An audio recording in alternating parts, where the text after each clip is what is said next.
my name is Agent Psycho, and we're getting started on the 4th episode of the L85A1 chapter, chapter number 73 of the Extraordinary Arsenal series, featuring me, Agent Psycho, aka Toast number 98. This time we're going to be taking a look at the L85A1 CAMO Mark II. This is your Mark II variant of the GP Rare variant of the L85A1.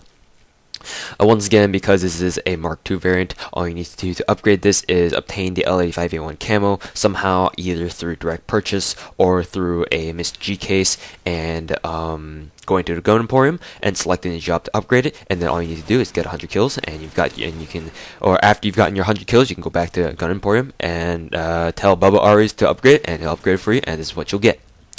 So, let's look at the statistics of the L85A1 CAMO Mark II, but before that, let's get into a little bit of background information. This is one of the few Mark II variants that were directly available for permanent purchase back in Black Friday 2011, or this gun in particular was available for permanent purchase back in Black Friday last year. I believe the two other Mark II variants were the Saiga 20K Camo Mark II and the SG556 Mark II as well. So this is one of the few guns that were actually available for permanent purchase. And because of that, it was a little bit more expensive than your standard NX standard gun at 27,390 NX. So it wasn't exactly cheap. So, now let's move on to the statistics here. Looking at the statistics, only the portability and the recoil have changed. Portability has been increased from 55 to 56, making it a little bit more portable, and the recoil has been decreased from 68 to 67, which makes it a little bit more manageable. However, in the entire scheme of things, the L85A1 Camo Mark II basically performs on par with the L85A1 Camo.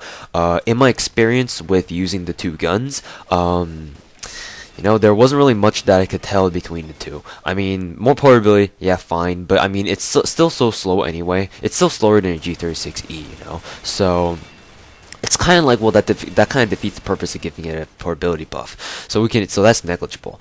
As for the reduction in recoil, it's just it's only 1 point, and seeing that 67 is still higher than most other recoil aspects out there. I mean, I know there are a few other assault rifles that have 67 recoil as well, but at the very least, those assault rifles still retain the ability to have some sort of scope on them, whereas the L85A1 Camo Mark II and the L85A1 Camo, for that matter, do not. So, I mean, yes, the recoil is a little bit lower, but it's not to the point where you can say, oh, it's got a noticeable recoil reduction like the L85A1 Mark II.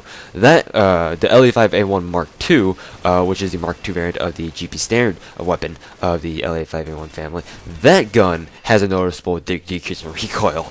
That's where it's at. However, this Mark II variant, nuh-uh. I don't really feel anything different from coming over from the L85A1 Camo. So, anyways, guys, everything else that every other feature that the L85A1 Camo Mark II features over the L85A1 Camo is pretty much the same. I mean, all the mechanisms are the same. Everything's the same. It's still got the burst fire function, and you still can't attach a scope on this thing. So, anyways, guys, thank you guys very much for watching, and I will see you guys later. You could just Oh, one last note. In other words, to sum this review up, don't get the L85A1 Camo. It's worthless.